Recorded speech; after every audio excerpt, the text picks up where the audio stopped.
This is the Coin It Podcast, sponsored by coincosmo.com.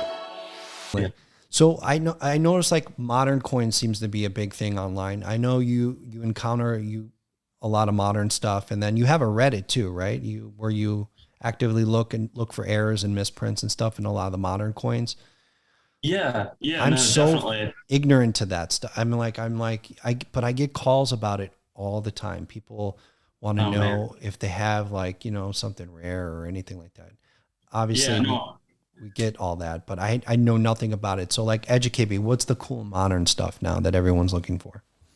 Yeah, for sure. So I think that's another example where it's not a ton of value. Often there's a few really high profile things, but people are looking for varieties, die varieties, like a double die coin where, the dies that are then produced and strike the coins, they've been, have doubling. There's 9 different types of it, but then those will be on every coin they stamp. So it's not a double punch. There's also mint errors, of course, where, it's not the dies, but it's the production process of making the coins, whether it's punching out the planchet, and how they're struck, and what's going on there. Now, a lot of people unfortunately watch my videos and then, I like to think that some of the other people, because at least, especially today, I'm trying to focus on explaining that this is not on every coin, and that there's a lot of post-mint damage instead of the authentic error coin. Because I'm certainly inundated, as I think a lot of coin people are, with messages saying that they found the key errors or major varieties, and I've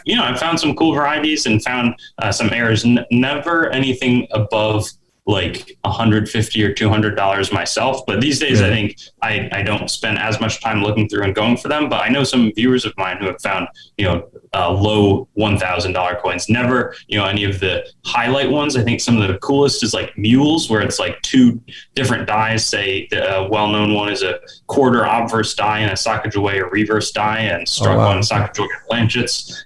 Some of the other big ones, no S coins. One of my viewers found a dime, I think from 1983, where they omitted the S mint marks. Right. The proof, what you mean?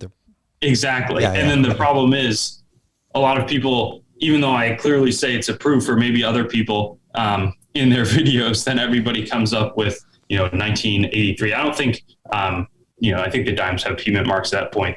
I think 1982, no P there. They actually did omit or have a weak strike on some of the P mint Roosevelt dimes, but everybody just thinks whatever, no mint mark. I think the bicentennial Eisenhower dollar, classic example, where there's one known that's had 7-figure offers for it that was a genuine proof strike without the S, complete error, but there were millions of business strike ones made. So that's probably what clogs up most of your and other coin dealers inbox with people who think they've got it's everything. Well, that I think there's someone saying they're a 2000 Sacagawea dollar, the bold. I guess there's a bold tail feather one, right?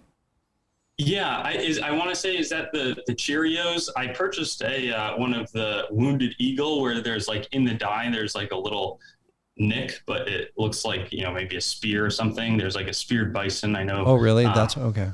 Yeah, but I think the Cheerios dollar, I could be way wrong on this. I think Cheerios would include a Cheerios branded penny in some of their cereal boxes. And then it was much rarer for them to put a Sacagawea dollar coin. And I think dies were slightly different on those coins. That could be completely wrong.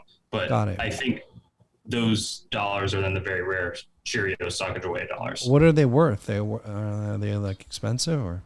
No idea.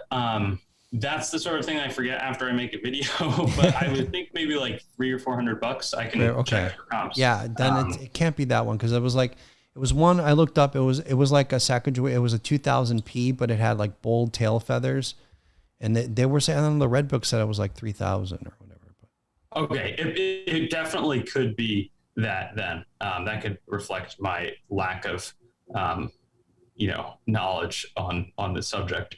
I completely forgot too. I'd have to look it up, but I know there's stuff out there that's more modern. I don't focus. It's not my, expertise. You can't know everything, Yeah, and I think it's, maybe more accessible for people who are looking for a really low cost way to look at coins and have no downside if you're searching modern stuff for, 1984 double die, with a doubled ear. There's 1995. It's like a $20 coin, but that stuff turns up. I've done that by pulling it out of penny boxes.